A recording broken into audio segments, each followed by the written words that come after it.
Hej, jeg hedder Troels Gadegaard, og jeg er ansat ved UC Syd. Den her video, den handler om Daisy O'Riens selvbestemmelsesteori, og jeg vil forsøge at præsentere et overblik over den. Det er faktisk 2 teorier, men jeg vil her behandle dem sammen, og ikke gøre noget ud af skillene mellem, hvor den ene begynder og den anden slutter. Først så kan det give mening at overveje selv, hvor kommer motivation egentlig fra? Kommer det fra en ydre påvirkning, altså bliver vi motiveret af belønning og af straf, eller har motivationen et indre udgangspunkt, altså noget, der foregår inde i os selv? Jeg tror mange af os, vi vil ende et sted midt imellem, hvor vi siger, jamen der er noget, der har et indre udgangspunkt, men vores motivation, den kan bestemt også påvirkes af det, der sker uden for os. Og det er egentlig også en af pointerne i Daisy O'Riens motivationsteori. De har så også en vigtig pointe, at du kan aldrig skabe motivation. Altså du kan ikke gå ud og motivere andre, men du kan skabe rammerne for motivation. Og der arbejder de med det, de kalder 3 psykologiske behov. Og de siger, at hvis de her 3 psykologiske behov de er opfyldt, så vil vi opleve en høj kvalitet af motivation og ønske at deltage i den aktivitet, det nu handler om. De 3 psykologiske behov, det handler om kompetence, altså en oplevelse af at være tilstrækkelig god til det, man skal lave. Og det er vigtigt, at det handler om den personlige oplevelse. Et eksempel på det er, at en fodboldspiller, der spiller i Superligaen, kan godt opleve sig som ikke dygtig, altså ikke kompetent, samtidig med, at en fodboldspiller i Serie 1 kan opleve sig som en ufattelig dygtig fodboldspiller og rigelig kompetent.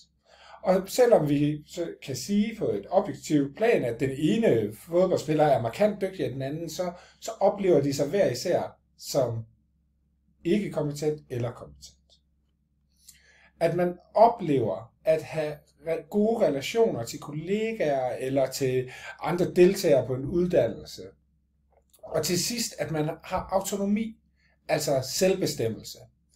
Og selvbestemmelse, det dækker naturligvis over sådan det, de fleste nok kommer til at tænke på først, altså muligheden for at bestemme selv i en eller anden grad, men det dækker også over, at det, man bliver bedt om at gøre, det stemmer overens med det, man synes er rigtigt.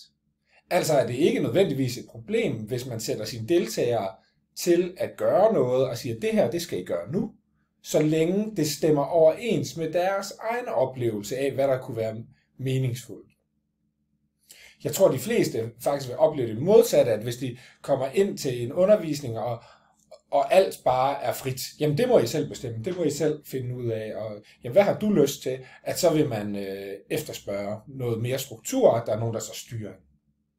Så når man planlægger undervisning, så skal man overveje, jamen hvordan kan jeg støtte mine deltagere i at opleve sig som kompetent, i at der er gode relationer, og i at de oplever selvbestemmelse, og herunder at de opgaver, de bliver stillet, de er meningsfulde.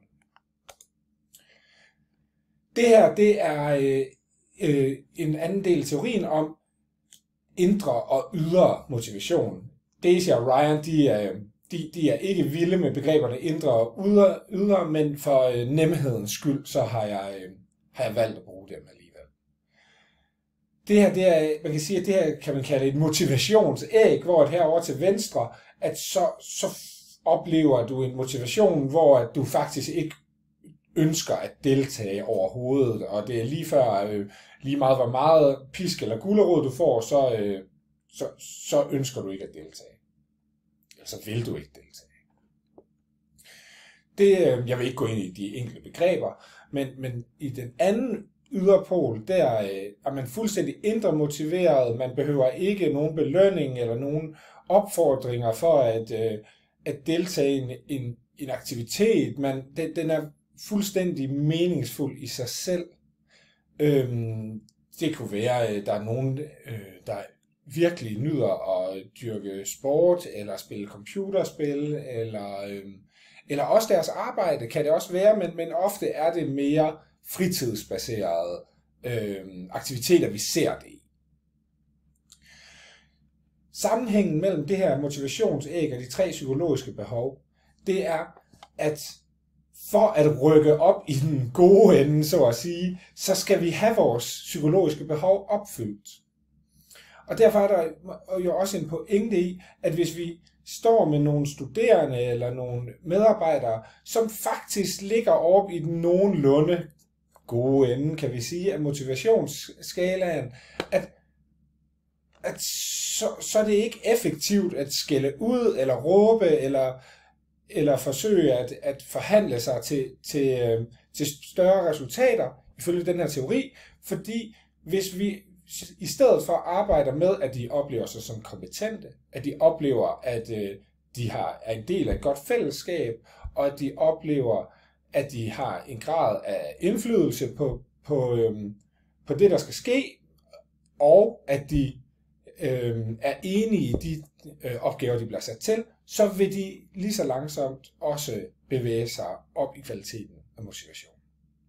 Det her, det var et overblik over selvbestemmelsesteorien. Tak fordi du så med, og have en god dag.